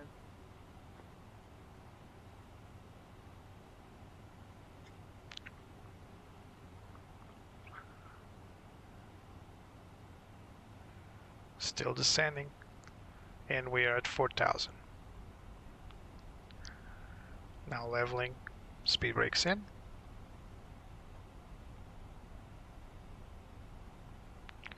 So I'm not going to turn on approach mode for now because I'm on the radar vectoring.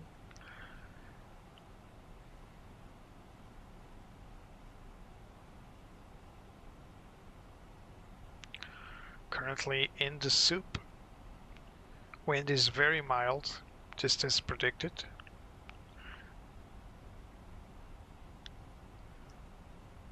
We are maintaining 250 knots. We are already below 10,000 feet. Let's turn on our landing lights. I'm just going to turn on the nose gear lights because I'm solo and I will not be able to do it while not having a co-pilot, so I'm just doing that for now, so I don't need to do that during the approach. That will be a bummer. So if you want to look at where we're at right now, we're following vectors for the approach, but let's just see what we're doing. So we are currently, so there's the airfield, there's the approach. We are currently flying this way, and it will probably just telling me to turn in and make my approach in a moment. But it's giving me a good fair time to go around, bleed some speed, descend, and then it will take me in at any time. So last instructions, turn left heading 230. This is where we're at right now. So we literally made a 180 turn. So we were right here, and we just turned back down south. So we actually did almost like a 360, to be honest.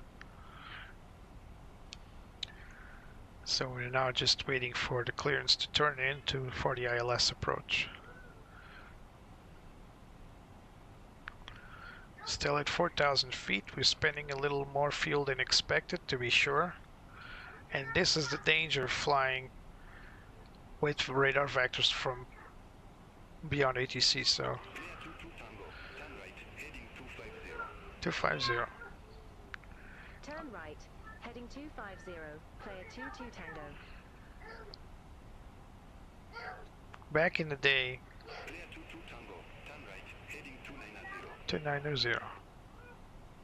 Turn right, heading 290, player 22 Tango. In the early days of aviation, ATC was like chief, you know. It will tell you exactly what to do and you would have to follow it exactly.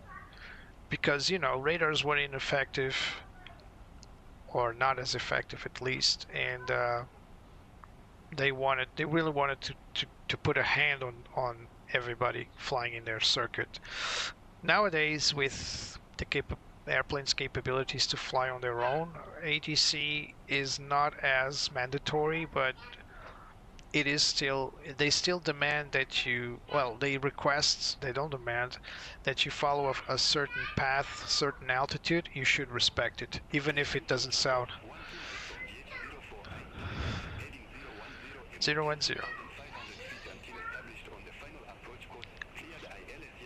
Let's go for 2,500 feet. Turn right, heading 010, 2,500 feet, until established. Cleared ILS Yankee runway 04, player 22 Tango.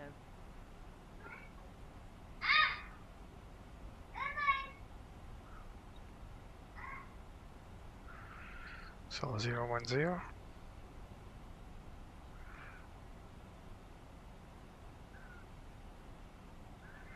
Here we go. It's not wanting to descend, so we'll just encourage it to descend. And we're going to turn on our approach in a moment once we're more or less aligned.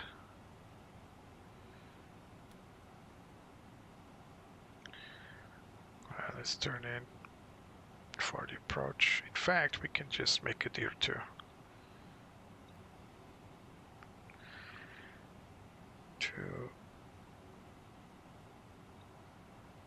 There it is.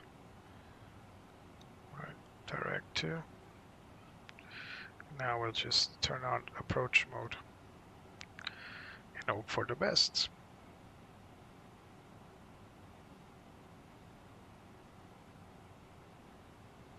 Nuuk is a very cool airport, as you'll see.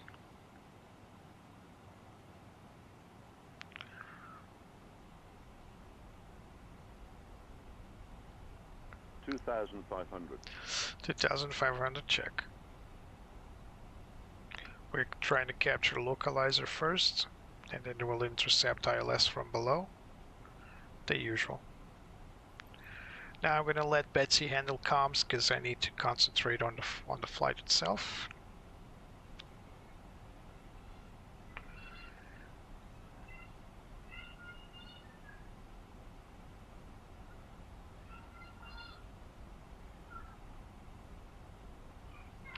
Coming up on localizer, we got Lock Star.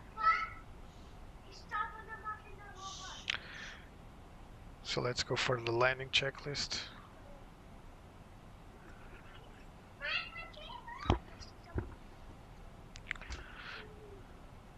Not yet. We need to... Oh, what is it doing?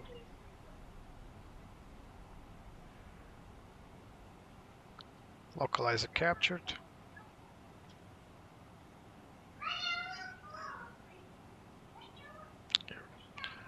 This oscillation is never pleasant, so if it carries on doing this oscillation, I'll just go for manual.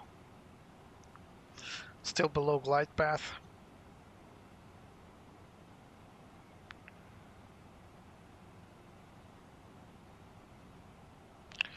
Right, switching to LS. So localizer is fine. We still need to go for the diamond on the glide path. We can almost see the airport.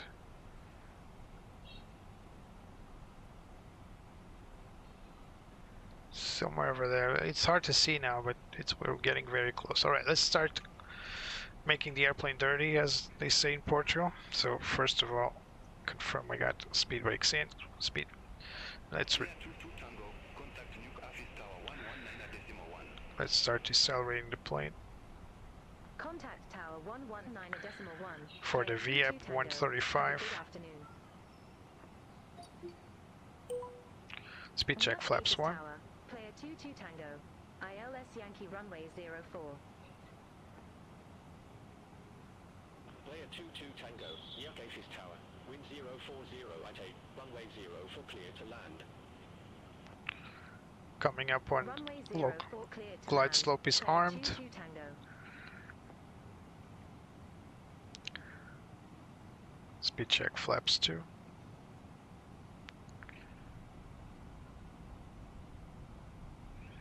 Let's go for managed speed now. There it is, you can see now the runway at least. And speed check flaps 3. Local glide slope intercepted.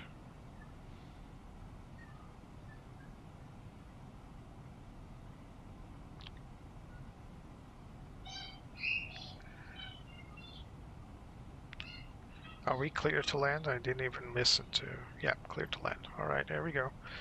Gear down.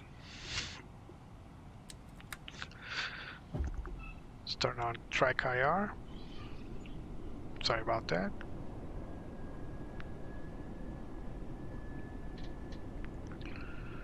Speed check flaps full.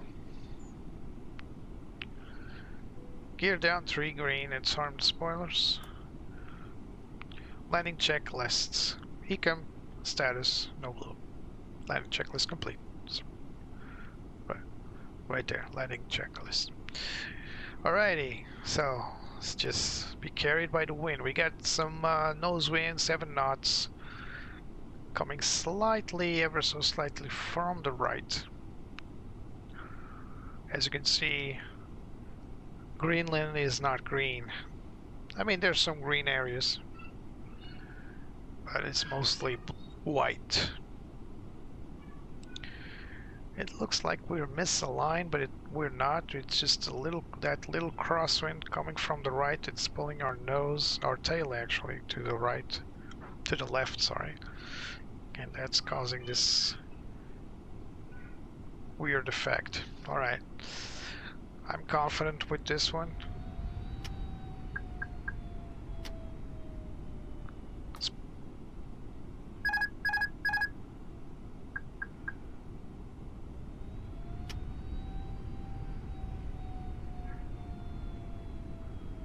1,000. 1,000 check. Lateral to the right. Going below the glide path. Little pedal to the right as well. You guys can barely see my inputs by looking at the pedals and the side stick. I'm just following the flight director as best as I can. 100 above. 100 above.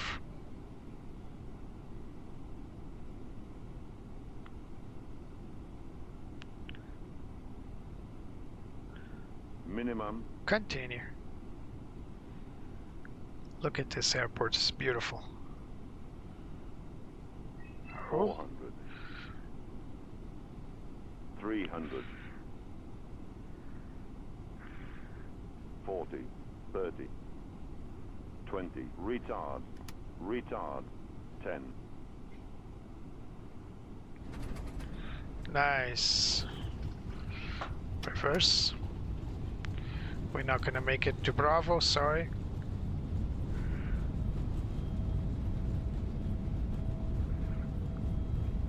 That was too optimistic for Bravo.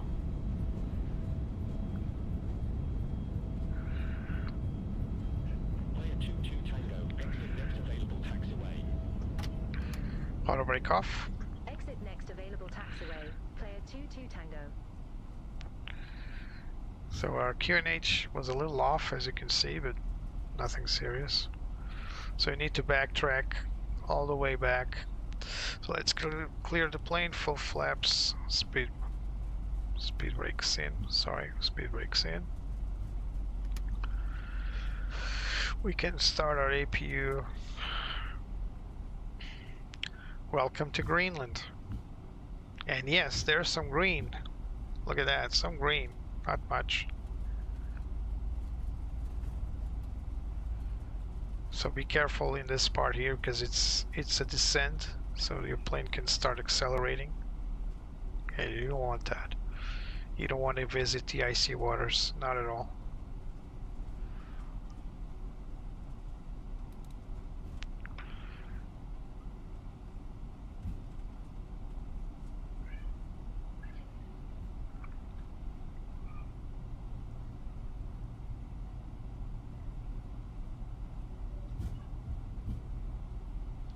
So let's exit on Bravo.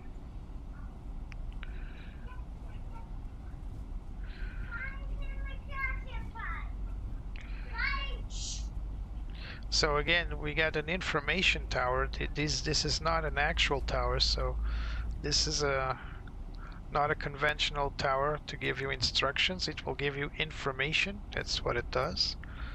So we're only going to turn off these lights once we exit the runway. It's good practice to keep the lights on while on the runway, even though we're not taking off. Thank you, Andrew. Sorry. Thank you for the praise.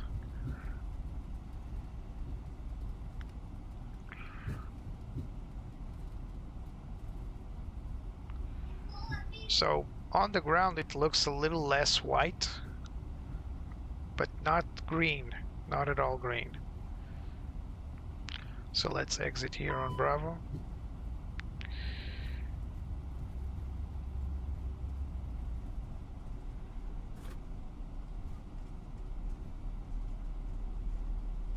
All right, we got APU available. Let's bleed it in and turn it to the taxi, to the gate. The gate is over there.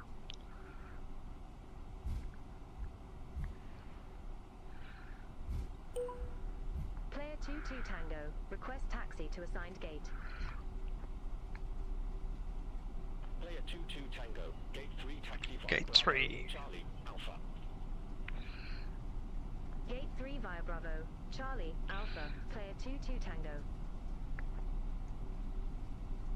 There's Air Greenland with their beautiful red livery. Ours is also red, but it's a bright red. Air Greenland is like a blood red. It's like a darker red. Alright, we got everything cooking. So after landing checklists, we got our radar set to off as well as our predictive weather. So we are going for gate 3. There are not many gates out here, so you can't miss it. There's only, I think there's only actually 3 gates, and number 3 is the bigger one for airliners. Every other gate is for smaller planes. But I tell you, this is very lovely. Alright, there's our gate there, where the marshal is, over there. So we just need to follow this dashed line. And let's just confirm I'm not messing up. Stand by. I just want to be careful. Where's gate 3? Greenland 5073, gate 3 Bravo, taxi via Bravo. Gate 3 Bravo. There's a plane landing? Greenland 5073. It's odd. Let me confirm where my guy is. This might not be the right gate. Stand by. Oh yeah, that's right there. Oh, that's gonna be tight, isn't it? So this is gate 1 for the A321, actually. Stand by. Let me confirm this on the chart. What am I doing? What is it?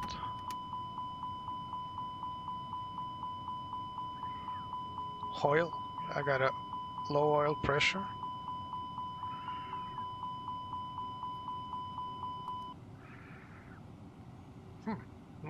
Low oil pressure. I'll handle that in a moment. Just need to look at the chart. One thing at a time.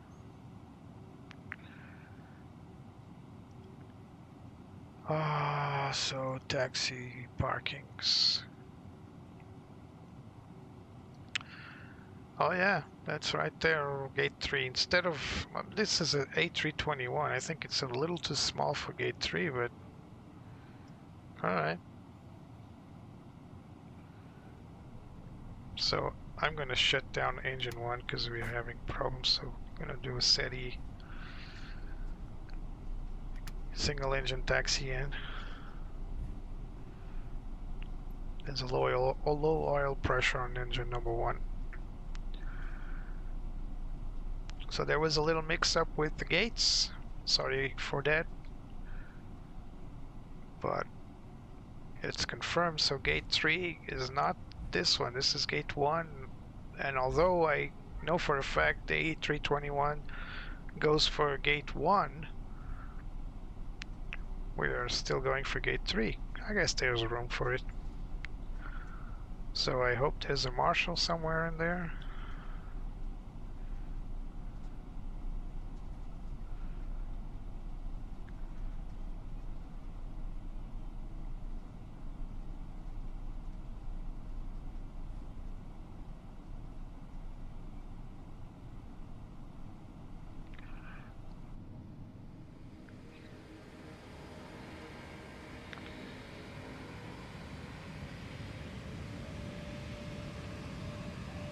There's no marshal.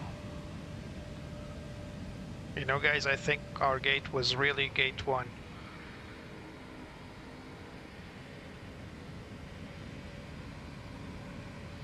Because I don't see a marshal here. But you heard the guy, gate 3. It's right there. Gate 3.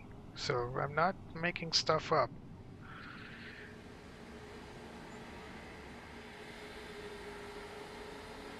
I think that's the marshal right there. Alright, so unless GSX borked, let's see.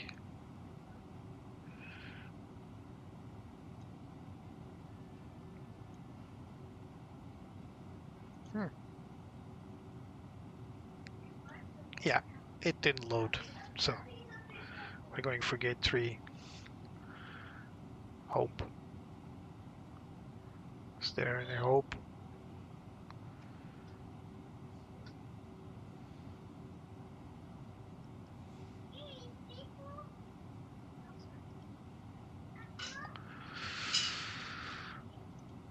Oh my god. Alright, let's hit the parking brake for now.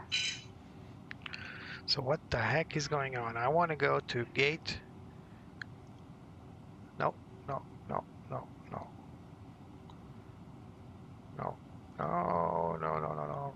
GSX being GSX, am I right? So, it's supposed to be synced. No.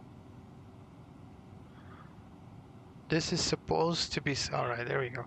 This is supposed to be synced with Beyond ATC, but apparently it's not. Again, not every airport, but sometimes this does happen.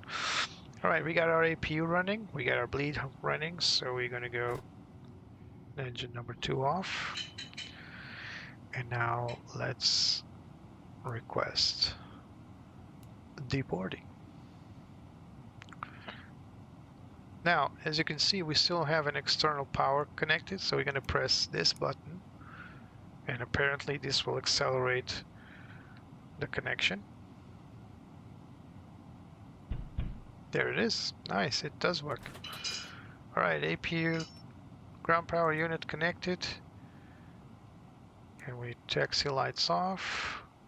We got our wing and our beacon lights off. We can turn off our seatbelt signs and hope GSX connects to it.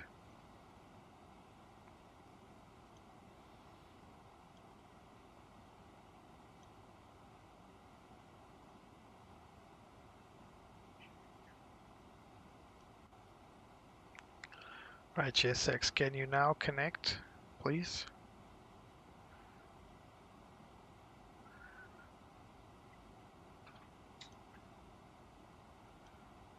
Apparently, this is not... I wasn't parked correctly.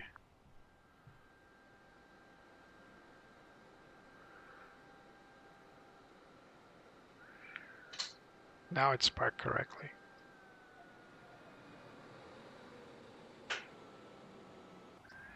Alright, can I please get deboarding now? GSX is all messed up in these kinds of airports. The boarding requested. Here it comes. Alright, so parking checklist. Parking brakes are set and chokes I think are also set. Let's confirm it. Yep, they're set right there. They've not been given the info, but they are set.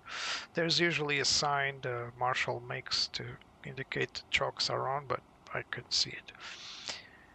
Engines are both off, and wing lights are off, and fuel pumps are off. Parking checklist complete. Right, we're just waiting for the passenger. I believe this is a walk-in terminal. Yeah, this info sometimes comes around. We can also turn off our TCAS. It's at ATC mode standby. Passengers deboarding starting. All right, here it comes. Let's see if it's a walk-in.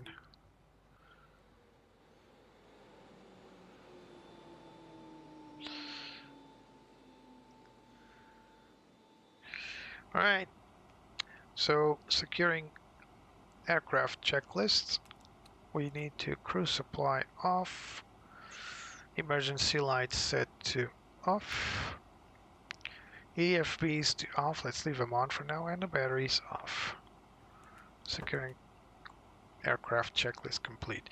Given that we're not going to depart tonight out of this gate, we are also going to turn off our ADIRs. And yeah, now I'm going to leave the airplane energized for now for the crew to operate it, but then someone's going to come in to turn off the external power and turn off our little aircraft. So I hope you enjoyed. This is Nuuk Airfield. We're going to take a walk outside so you guys can see how it is. It's a very pleasant airfield. I mean, I like this gate pretty much. It looks really cool. This apron, I mean, this terminal looks really cool. For some reasons, the passengers are moving back and forth. And they're moving into the... I tell you, man, this is not the right type of gate to be in. We should be on that one. That's the big airplane gate, not this one. But anyway, it's what the ATC told us to do, so what we'll do. I hope you guys enjoyed. We have a few hiccups on the beginning of this stream. Beyond ATC wasn't working correctly, but now it's working. I hope you guys enjoyed again. This was FS Labs A321 Neo. It's a very fancy plane, really cool, really advanced, really in depth with everything that can be done. Very hardcore study level aircraft. If you guys want to win it, just read the description below. Help me reach 100 subscribers and come tell me why it should be you winning it. I thank you all for coming. I think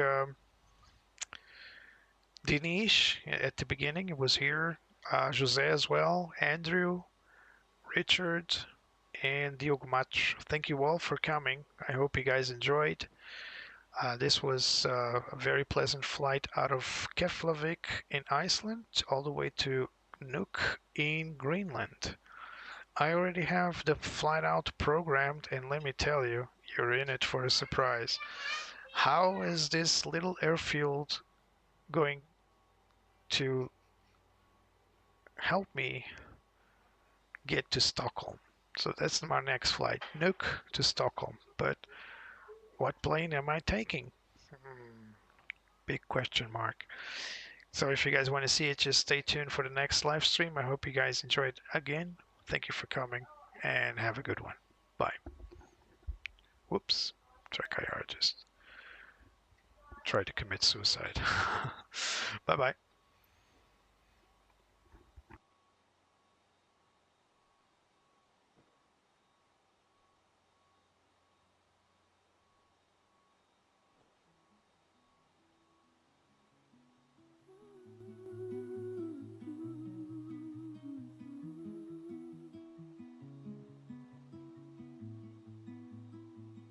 I love to fly up in the sky. Through the clouds I reach so high, climbing up to touch the light. Adventure calls me day and night. The wind, it sings a melody, guiding where I long to be. I'll spread my wings and chase the sun. No limits when the dream's begun. The world below fades out of sight as I soar into the light.